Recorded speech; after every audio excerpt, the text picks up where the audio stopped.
Good morning, millennials. Welcome back to the Morning Toast. Happy Friday. We made it to another weekend in the queue. Hey, Claude, HYD. Hey Jax, how you doing? Claudia here, live in New York. So excited to be here. It's Friday, gotta get down on Friday. Honestly, I haven't been singing that much in the queue in terms of Zoom, but something about having this microphone makes me feel like I'm in a studio. 100%. I think that you should continue to sing. I haven't heard anything negative about your singing. Like anytime you do sing, whether it was like that Dear Toasters Patreon episode, like people really enjoy it. I think everyone's really been enjoying our jingles, our custom jingles for each segment. And I feel like we need to bring more music into the show. I think that's a good note for us. I'm so glad you brought that up because I'm having this moment on TikTok where I found this amazing TikToker who he's like a pianist. He's like he's obsessed with Broadway. He's an amazing piano player and singer. And he's been doing these TikTok videos of like famous requested show tunes in different keys. And it's like, I'm very musically talented, but I don't know anything about like music keys or anything. So I just know that like some songs are too high for me and some songs are too low. So learning what my keys are in all these different songs has been so helpful. And I duetted one of his songs. His name is Dewey. And he DM'd me and he was like, loved your video. I used to love The Morning Breath. And I was like, what? The Morning Breath, Dewey? That's crazy. And I put in a request. So if you see the Wizard and I on Dewey's piano page, like it's me. He's got the keys. I got the keys. So yeah, check out my TikTok. Excellent job. That's awesome. Also, if you're wondering why Claudia and I look like a little extra snatch today, it's because we just recorded a Zoom Get Ready With Us for our Patreon channel where we woke up, rolled out of bed, and did what our makeup and what we do to get ready for the toast together. And honestly, it was like a little toast pregame. It's going to be up by the time this episode goes up. And I think it was just what we needed today. So if you're a Patreon subscriber, I would recommend watching the Zoom first and then this episode because it's just like so in real life. Okay, so I'll post the Patreon and I'll do like a note saying if you should watch this before you watch today's episode because it's like chronological. And if you're not a Patreon member, you can become one and get access to all of our old episodes from the last like 2 years. So that's like almost 200 episodes. It's $9 a month $8 a month. It's $7.99. You keep making it more and more expensive. A girl can dream. It's $7.99 a month for 5 extra episodes, video, audio, sisters, Ben, anything. So check it out, patreon.com/morningtoast. We appreciate the support and we hope you like the content. Yes, we hope that you do. We have a great show for you today. We have some interesting stories. Today's a very big day for music and we will get into that. But before we get into like the lighthearted, fun, Kelly's mindless news stuff, there's something that we wanted to discuss on the show because we feel like it is important and it is our job to raise awareness and advocate for what is going on in the world right now in terms of the murder of George Floyd. Yeah, totally.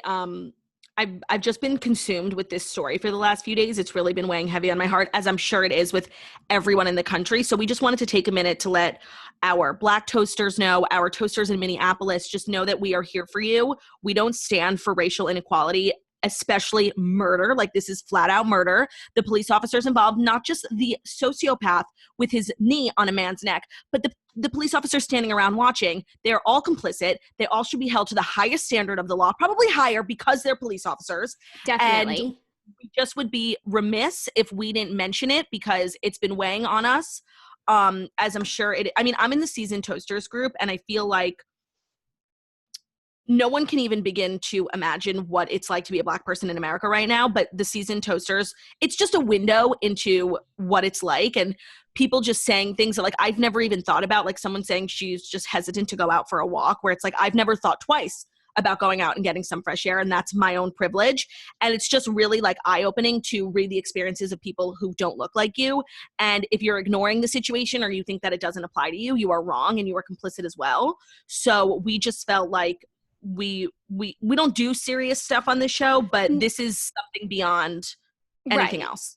It's not political. Like this is a human rights issue and we all need to be there for the Black community, for our seasoned toasters. We see you, we love you, and we are here for you. And if you feel like we do and you want to do your part and help and get justice for George Floyd and have those officers arrested and charged with murder, a few places you can go to do that would be justiceforbigfloyd.com or you can text Floyd to 55156 to put pressure on the district attorney, Mike Freeman, to charge and arrest the officers immediately because justice must be served.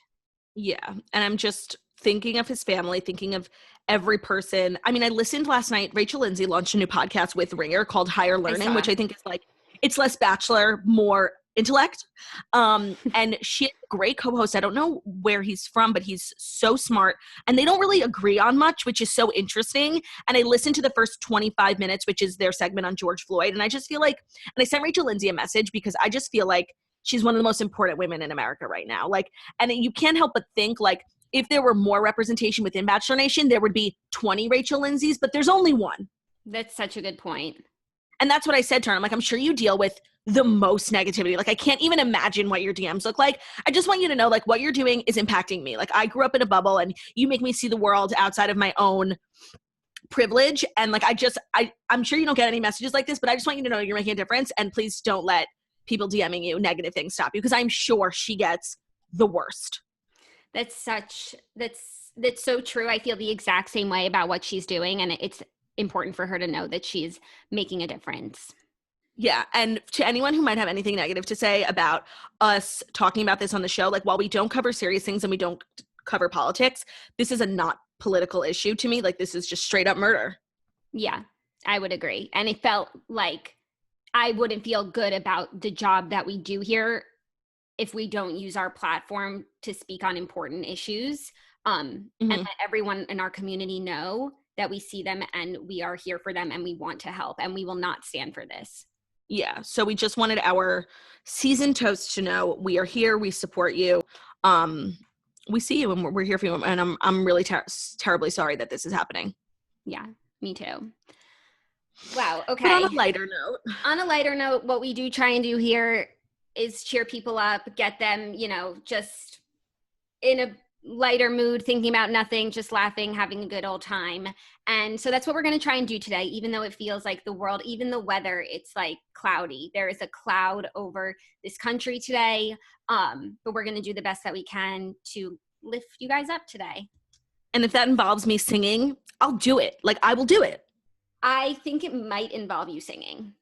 I think it might too. I'm excited because we have a fabulous segment of Kelly's Mindless News today, and we're going to recap Real Housewives of New York, which was an amazing episode, but there is so much to unpack on social media afterwards, and I am all caught up on the drama, and I am here to brief everyone. I took a big poop this morning, and I was watching everyone's Instagram stories, and I did my research, and I'm here to speak. Okay, wow. I'm really excited about that. So without further ado, let's get into the Fast 5 stories that you need to know before you wake up and take a bite out of your morning toast. And Jax, you know what? I don't have anything to say today, and it's actually really sad. Do you want to know why I don't have anything to say today? I know why, but why don't you let them know why it's sad? Starting today was supposed to be our summer Fridays because Jackie and I thought we were going to be spending our summer gallivanting around this country, like partying and sweating and tanning. We had all these plans for ourselves. Obviously, quarantine got in the way of that, and we have absolutely no plans for the summer. So we were planning on taking every Friday off this summer to do a little summer Friday, and therefore we have no ads on Fridays. So instead of, making money, and instead of going out and gallivanting around this great nation, we are doing this show with no ads today. Yeah, we had big plans for this summer, and a lot of them included you, not even Camp Toast, like other things that we were going to do. And it would have involved us. Yeah, it would have involved us not being in the office on Fridays. And instead we're here just like not having the ads. I forgot that's why we took the summer Fridays. We had a whole thing planned for you guys this summer, and now we're here. I'm so glad. Okay, but the first story is very exciting music news. Lady Gaga releases her new album, Chromatica. The 16-track album marks the singer's return to pop 7 years after her third studio album, Art Pop, hit the music world. Okay, this is very exciting. I feel like we've been talking about this story for 3 months, and to me, it gets no less exciting because the album is here. She just wants the world to dance, and I love this energy that she is putting forth. It's just so crazy to think about because she was one of the first people to delay her album release, and we reported on it months ago, but like kind of before quarantine, but like in the middle of it was like the very beginning of quarantine. Yeah. And we thought like when we got the Lady Gaga album, like we would be out, and we got the Lady Gaga album and we're in. Some people are out though, so I'm happy for those who are able to, go on a boat and listen to Chromatica.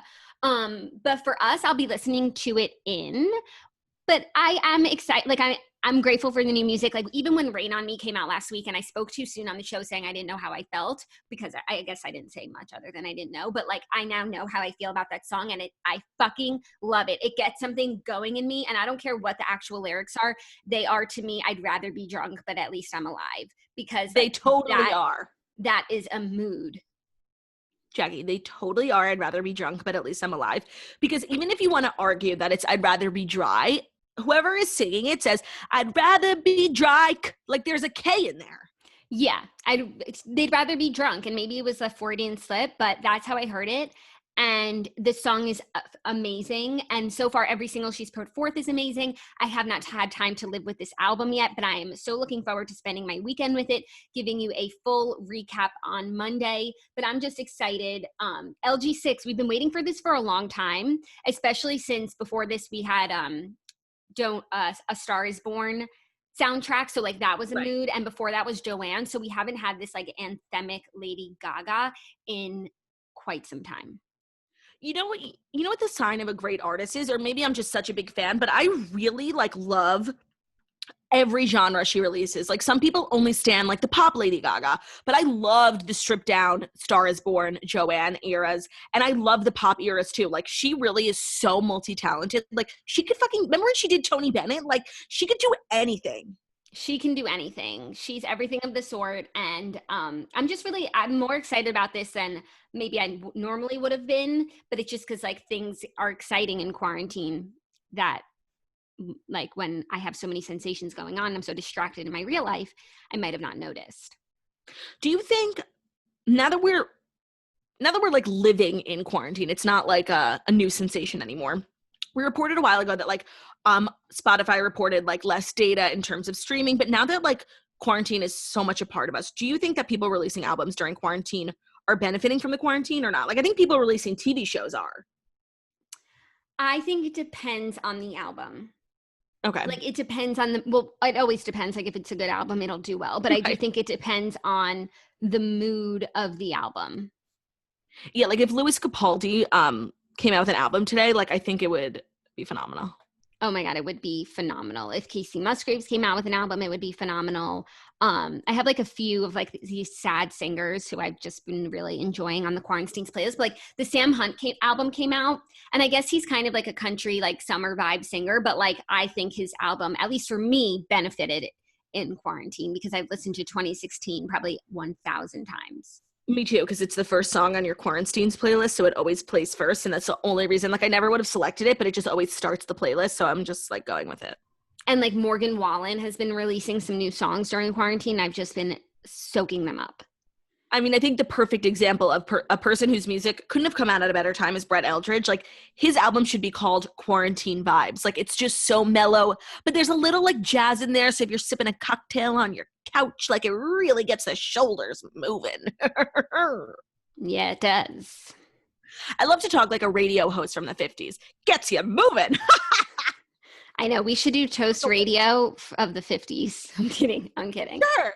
Honestly, like that's really like a Patreon joke, because I feel like not everyone knows the joke, but there's just like a lot of stuff going on with Toast Radio.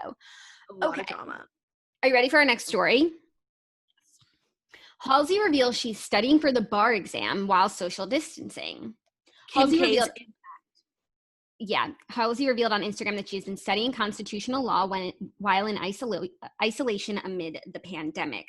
On Instagram, the singer revealed she might be working towards a new career goal when she posted a series of photos from her time spent in isolation amid the novel coronavirus pandemic, including a close-up of a book on Erwin Chemerinsky's constitutional law studies. When a follower asked why she was studying constitutional law in the comments section of the photo, she replied, "I'm studying for the bar exam."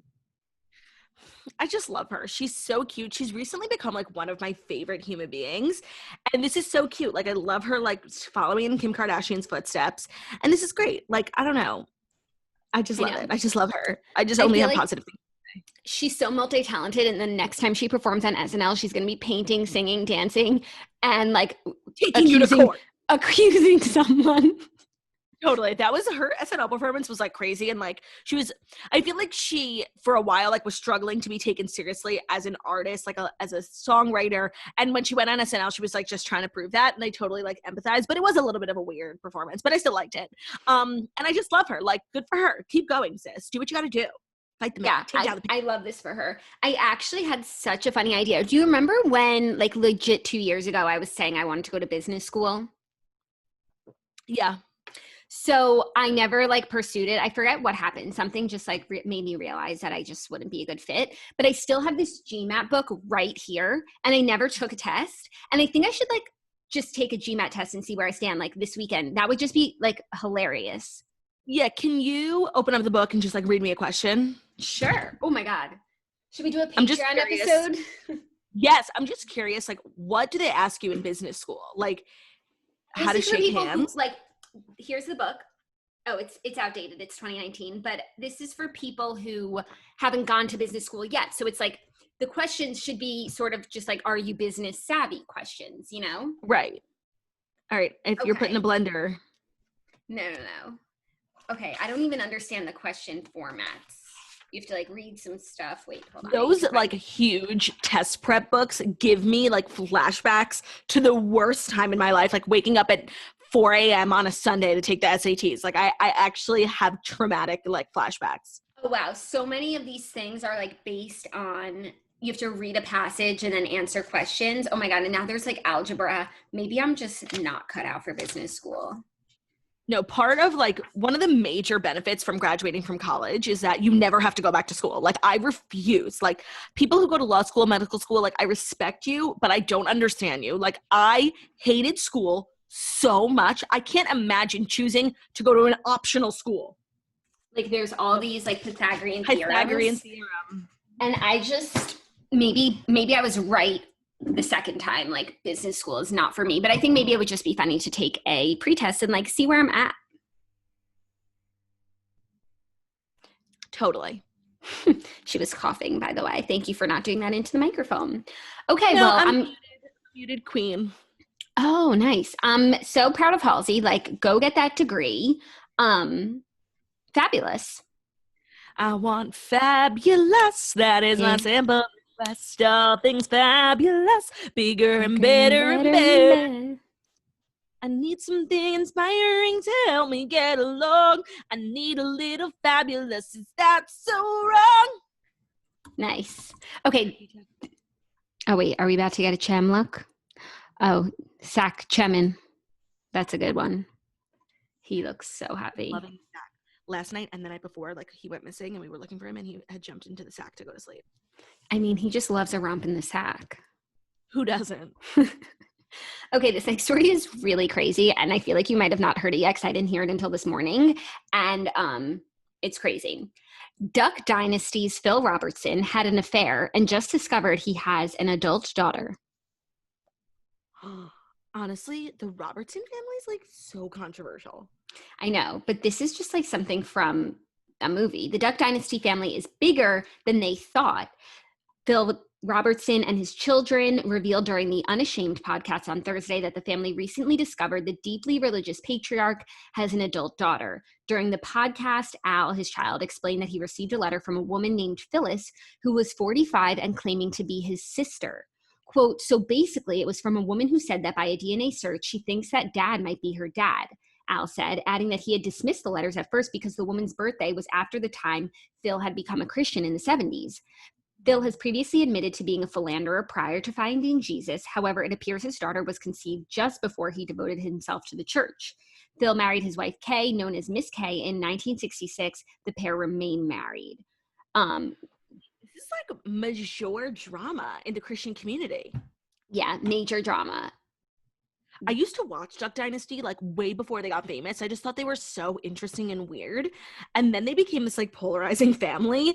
And I honestly can't believe that this happened, and B, that they didn't try and cover it up. Honestly, respect. Yeah, at this point, like when she's a 45-year-old woman, like and she found them probably like through 23andMe. It's just like interesting, you know, the kind of like the scandal of it is like taken away when it was 45 years ago. And you're more just like, oh, wow, there's this person on the planet who is, you know, my sibling. let's talk to them. If it depends on how you feel about it, but I feel like that's how they feel about it if they're talking about it on a podcast. Yeah, this is just so shocking. You're right. I did not hear about this, but I'm so glad you brought it up. I don't think we talk about the Robertson family enough on the show. No, I mean, I never watched Duck Dynasty, so who am I to say? But we did have, I think it was maybe Phil or the older one, not Phil, Phil's dad, when we had him on the CMA red carpet. What? Oh my God. No, Jackie, we spoke to Phil. We did? No, we didn't. I think we spoke to... No, Willie is he's not the oldest one, but he's like the most famous one. I think he's like the thirstiest for fame. He's like a little heavier and he has curly, like shoulder length hair. Okay, we spoke to Sadie's grandpa. Cy. Okay. Yes, because we were telling him about so much alike. Yeah, we were telling him about Sadie's. I keep kicking the trash can. Brett Eldridge. I need to stop. Brett, and he didn't know about it, but it makes sense. He's just the grandpa. Like, he's not her dad. Oh my God. Honestly, my memory's so bad. Like, the fact that I don't know that we spoke to a member of the Robertson family is bad. Like, that's why we can never get into a fight. Like, we need to be sisters forever because you need to remind me of the life we live. I'm here to do it. Like, I'm here. Like, we'll be on our deathbed and you'll be like, remember when we spoke to Cy Robertson? And I'm like, no, we didn't, Jackie. But we did. We were talking last night and I like told you a memory of maybe something someone said or did, or I forget, but it was just like you had it was news to you. Something like crazy that had happened. My life is so exciting because people like tell me things that happen or that I said or I did, and it's brand new news to me. Like, I'm genuinely like shocked. Like, I've never heard it before. So it's like I get to live my life multiple times. I think that's fabulous. Oh, I remember what it was. What? It was something to do. It was like a business thing about advice that someone gave you 2 years ago. Someone who should have been giving you good advice gave you like the worst advice. And you were like, it was news to you that someone could give you such terrible advice. Yeah. That's funny. Yeah, that was funny. Okay. Next up, new couple alert. And I need to get your thoughts on it because Nina Dobrev and Shaun White have made their Instagram debut with a quarantine haircut. I saw this and they were like, they confirmed their relationship, but I didn't even know there was questions. Like, I didn't even know it was a possibility. Me neither. And it's like, where's the rumor mill when there's something interesting like this, you know? The rumor mill is just constantly churning. Like, are Cole and Lily together? Are they not together? But like Nina Dobrev and the headband.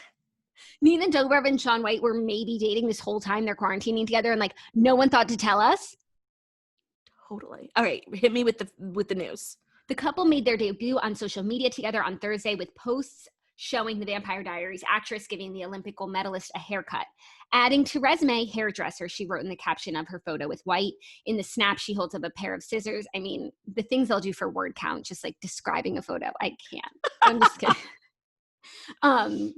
He posted his own photo saying, my hairstylist said he wouldn't, so she did.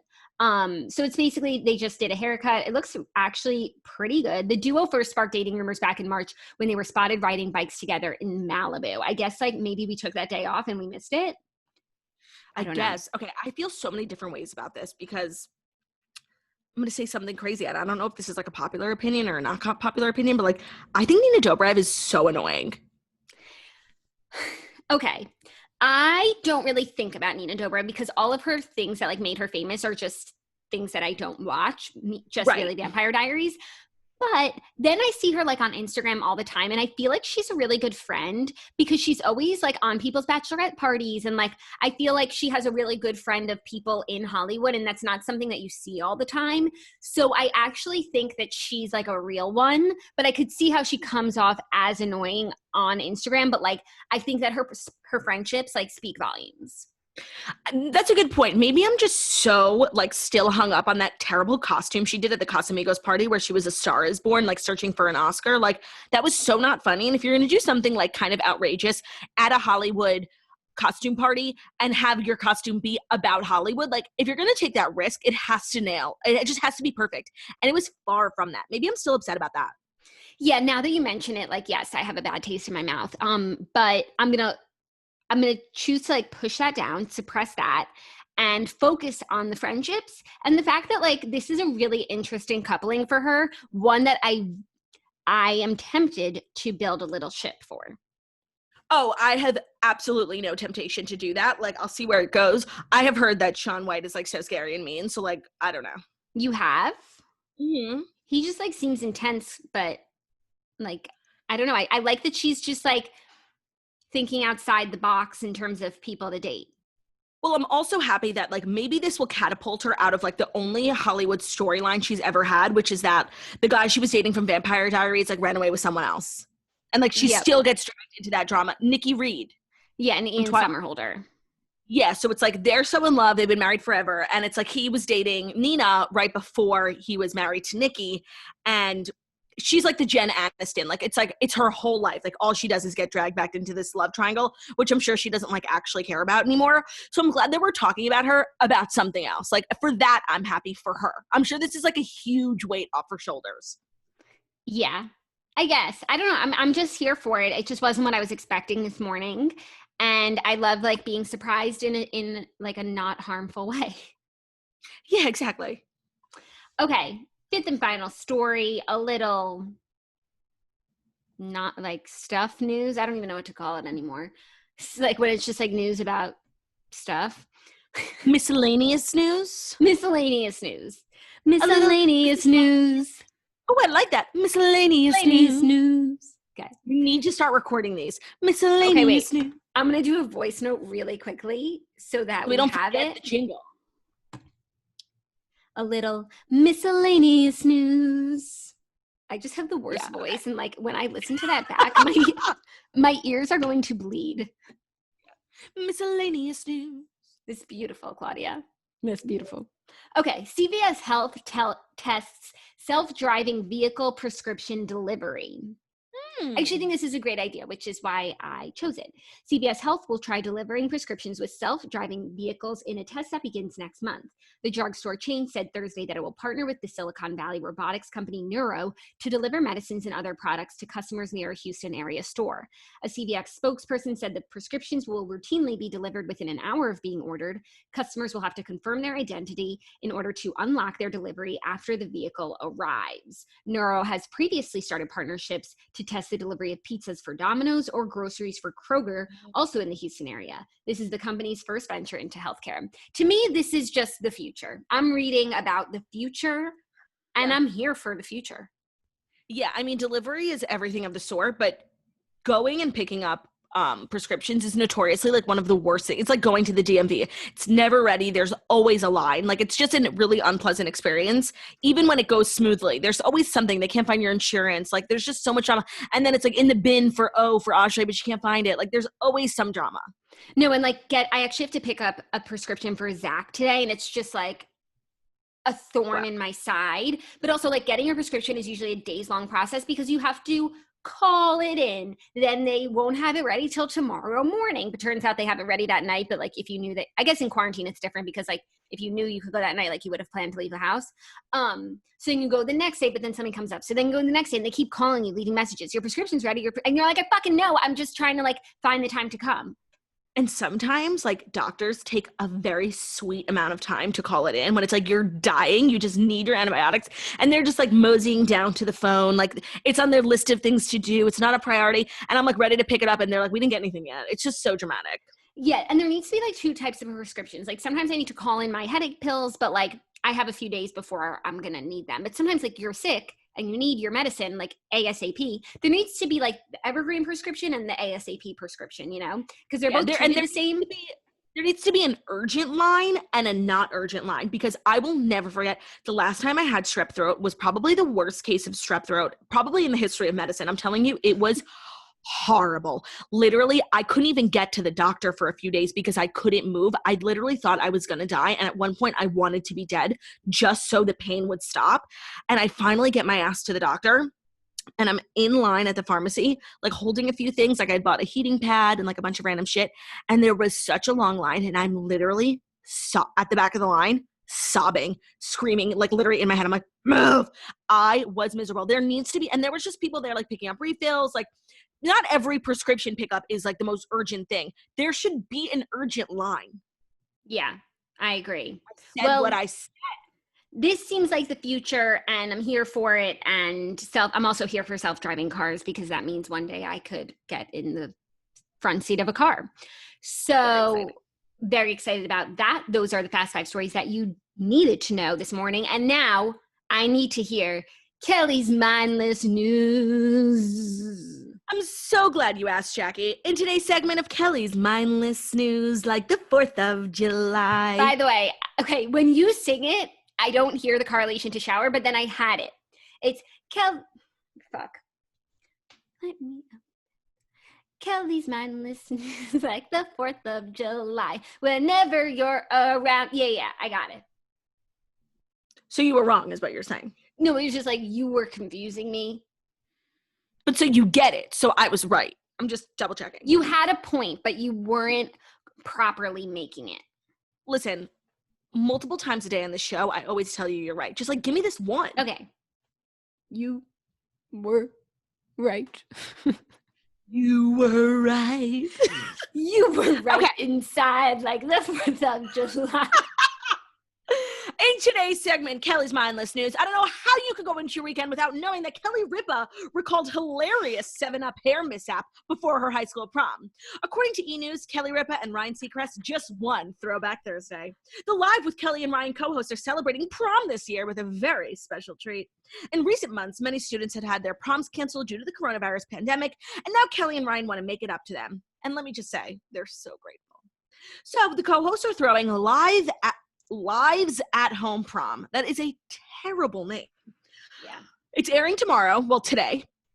On Friday's episode, Kelly and Ryan will be joined by Jersey Shore star Pauly D, who will provide the music for the celebration. TikTok star Addison Rae will also join in on the fun and share a special dance for the occasion. And the pop band AJR, never heard of them, will perform their new single. And in celebration of the occasion, Kelly and Ryan are also sharing personal stories from their own high school prom. This is Kelly's high school prom memory. My memory of my prom, Rye, you will appreciate this. I was setting my hair, and I really, really, really wanted curly hair for the prom. It was the 80s after all, so it was like big New Jersey hair.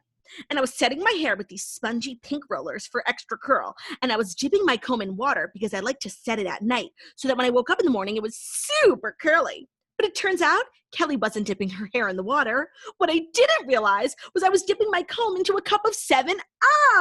I didn't realize that it was a cup of 7-Up. I thought it was a cup of water. And so when I took my hair out of the pink foamy sponge rollers and went to comb through it, the proof is in the pudding. Listen, I couldn't get a comb through it for days.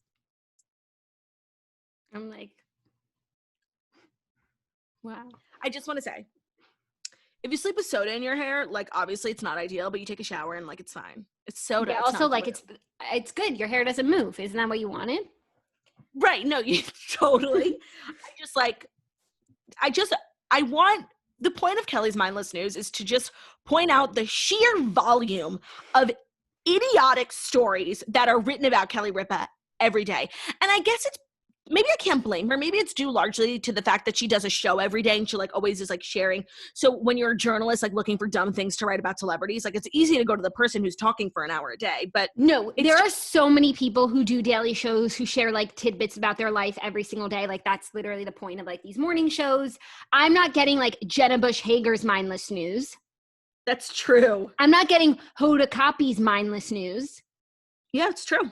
Not even getting Ryan Seacrest's mindless news. Yeah, he was like, his prom story was like shoved to the bottom of the article. I didn't even get to it. I wonder what it was. I feel like it was probably like, and by the way, if you're going to give us a prom story, like give us something juicy. What happened at the actual prom? Can we talk about Rahoni? Because I have a lot to say. Yes, please. Let's. First of all, I just need to give a shout out to the setting because for me. Oh, that's what I was going to say. Being in my cage, looking out at the beautiful vistas of the Rhode Island cliffs, somewhere that I absolutely must go, to the Castle Hill Inn. If they would, have us, I would love to be there. Those girls behind the desk seemed like toasters. And if you are, like the way they were like trying to smile and not smile when Dorinda and everyone walked in, I just felt like they obviously like are fans of the show and therefore I feel like they're toasters. And I would love to be a guest at the Castle Hill Inn. invite me, I'll be there. It just looked so beautiful. And like, there's nowhere else in the world that I would rather be more right now than the Castle Hill Inn.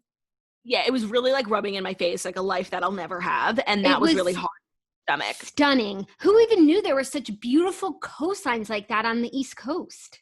No, it was really beautiful, and I'll probably take a trip there. Even I think I would have like been jealous of it, even if it wasn't quarantine, but obviously quarantine heightened my jealousy. But let's get into it, because the big story of the episode was Leah and her sister. And to me, like, I totally respected that. Like, if I was in a group of new women and I was like, can I bring my sister? Like, obviously that just makes me feel more comfortable. Like, for a million reasons I would have wanted to bring my sister. And I guess it is, in the Housewives setting, like a non-traditional thing to do. Like, it's cast trips. So I get why Ramona was hesitant, but at the end of the day, like, it was obviously important enough to Leah to like ask more than once. Like, just let it go. Yeah, and Leah brings a lot to this show already, like just being 6 episodes in. And I think that like, it's like if Tinsley had asked to bring her sister, it would have been a hard no. But like when it's Leah, it's just different. And I understood like where the women were coming from, because like that is really uncharted territory. Like, this is a cast trip, not a sister's trip. But like, yeah, I don't know. It's like, to me, as someone who like, my sister is just like an extension of my body, like I would be the same way. Like, whenever we go on friend trips, I'm like, my sisters are just like invited if they felt like coming, you know? So I'm my friends' trips are my sister's trips. Right. So like, I am the Leah in that situation. Like, if my friends were planning a trip, like it would be obvious that like maybe my sisters might be coming, but I also understand like how the women were like, wait, what? But yeah, but when it comes to, it wasn't that weird. You can continue. It wasn't that weird, because honestly, Elise feels like a stranger. So it's like, there's one stranger there already. Like, what's 2? Right. Agreed. I haven't seen her apartment. Like, I don't know anything about this woman. Why is she the last one to be giving relationship advice? Like, tell me something about her. I don't fucking know a thing. Yeah.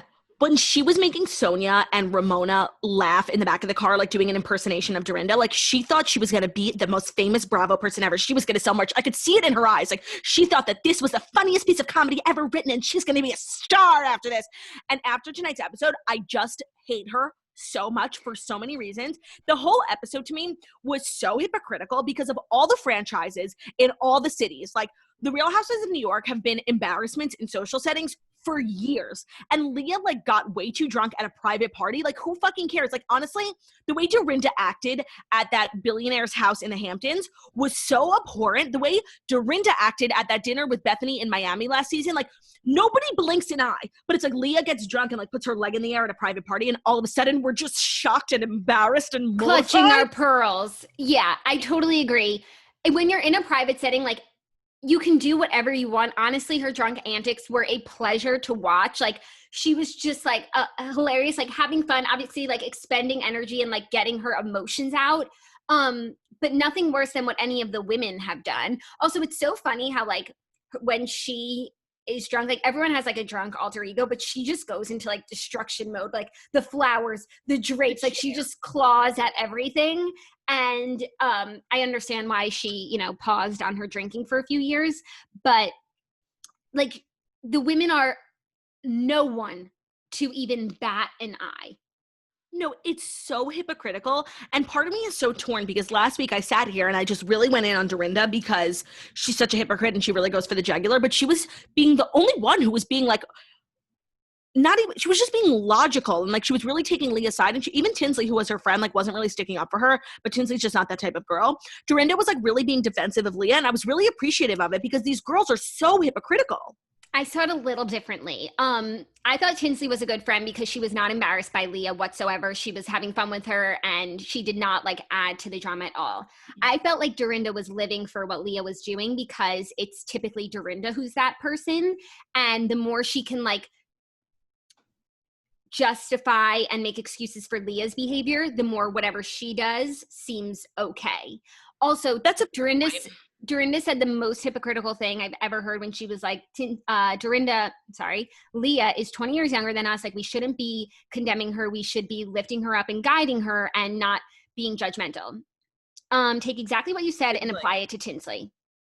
Totally. That's actually a great point. But I was just glad someone was being outspoken for Leah, because like she was just when she woke up the next morning, like the judgment was, Elise is out of control. And then bringing up her daughter, like, well, what would you do if your daughter? And it wasn't before she said the daughter thing like 4 times that Leah finally got upset. Like, what an unreasonable and disgusting thing to say. And I just dislike Elise so much. I agree. And also, I will say for Dorinda, I was grateful that she was defending Leah. Also, because if Tinsley's the only one defending Leah, like Tinsley like can barely defend herself and stand on her own 2 feet. Like she's no one to be advocating for anybody else. But like Dorinda is a heavy hitter in this group. And like if Dorinda says you're okay, then Ramona and Sonia will respect that. Also, my desk is like so dusty. Like I need to wipe it down because I have like dust flying, like my nose has been itching. Like I think it's getting into my mouth right now. Like it's just like this dusty city. I can't. Also, I'm loving Luann's positioning on these episodes because she's really like staying above everything, but you can tell that she likes Leah and has like a warm place in her heart for her and is like gonna have her back if push comes to shove. Yeah, Luann has found a way to not be in the nitty gritty, but not be boring, which is very hard to do because if you're not really involved in the drama, like I'm not really interested, but I actually look forward to what Luann has to say. And she's so funny, like in her own weird countess way that it works for her. It doesn't work for everyone. Yeah, I agree. And like, I mean, she's not really got up from the table and was wanting to tell Leah that her sister couldn't come. And she saw that Leah was like so drunk and emotional. She was like so excited. Like her and Sonia were like, let's go tell her. Like to me, that's evil. Yeah. And also like however you feel about Leah's sister coming or not coming, like whenever Ramona said she can come, like you just can't go back on that. And even if you regret what you said, like what's the big deal? If you don't want to talk to this girl, then just don't talk to her. Like there's plenty of other women there. It doesn't really matter if she comes or not. And like, totally. I don't get it. So the social media drama afterwards was between Ramona, Avery, and Leah. Leah was just going in on Ramona last night just for being so hypocritical. Like, honestly, if Leah wasn't like drunk and running around, what would the episode have been about? Yeah. So Avery was Instagram storying her and her mom on the couch watching, and Avery was like showing the videos of Leah like on the grass, like with her legs in the air, and was like, Mom, I cannot believe you're associated with this. This is so embarrassing. Oh my God, Mom, you're like the voice of reason. Like really being super judgmental and making it seem like Leah's behavior is somehow, you know, a disadvantage to the life of a child because Avery's 25, but she's like a kid and kids are supposed to be off limits. But it's like, look, you're embarrassing Ramona's children. What was embarrassing about Leah's behavior? Like she was just like jumping around, laying on the floor. Like I don't think she was doing anything particularly inappropriate. Like it was a lot. It was crazy, but and a 25-year-old, like I'm sure that you drink as well, like things get crazy. And if you're just like clawing at the flowers, like, and like doing somersaults on the floor, I don't get the big deal in the grand scheme of like what you can do when you're drunk.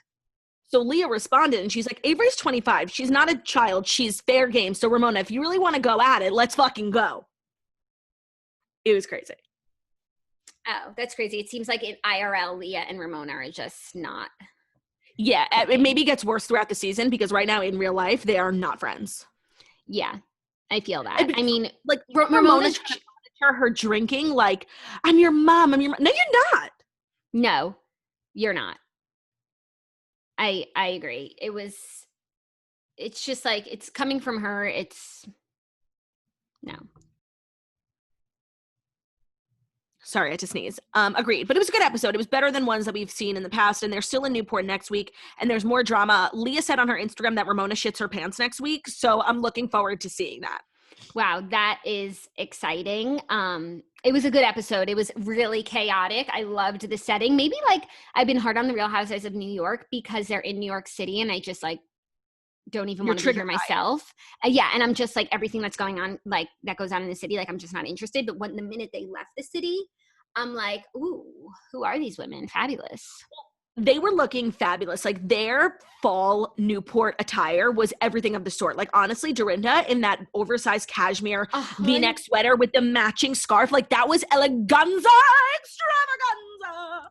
I agree. I thought the same thing about Dorinda's look. It was perfectly situated for the situation. And I also love that like Leah brings a young style to the show.